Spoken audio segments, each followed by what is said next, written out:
شیخ عبدالعزیز طریفی الله رحاش کند میفرماید که فتنة عالم السوء اعظم من فتنة الدجال. فتنه عالمی درباری یا که عالم سو، عالمی بد، بزرگتر است از فتنه دجال. تصور میکنید؟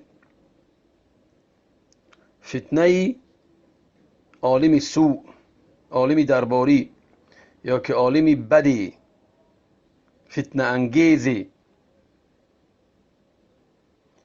بزرگتر است از فتنه دجال.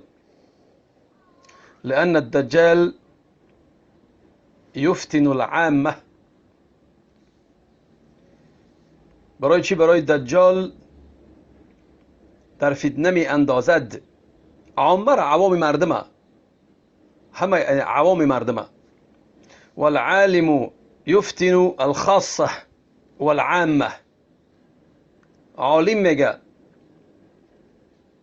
به فتنه گرفتار میکند هم خاصه را، هم خاصه را، هم عامه را، یعنی هم مردمای خاصی که در دین هستند و هم عوام مردمه به فتنه گرفتار می‌اید. یک شبهه می‌بیارد که هم خاصه و هم عامه در چی گرفتار هم فتنه میشوند. یکی دجال فتنه، یعنی که آدمای خاصه، عالما و طالب علما را فتنه نمی‌اندازد، نمیتونه فتنه انداختن. یکی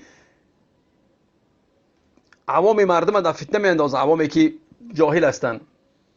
خیلی پیغمبر صلی الله علیه و آله می‌فرماید لأن من الأئمة المضلين أخوف، لأن من أئمة المضلين أخوف على أمتي من الدجال.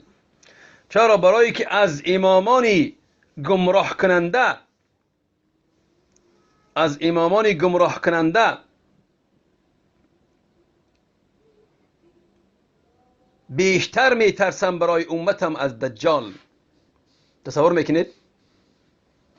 از امامان گمراه که بعدش به منفعت خود، بعدش به دنیاش، بعدش به مالش فتنه می اندازد بین مردم، میگه بیشتر خوف و هراس دارم برای امتم از دجال. بین از دجالی که پیغمبر میگه از او پناه بطلبید از الله. پس عالمی بد، عالمی سو،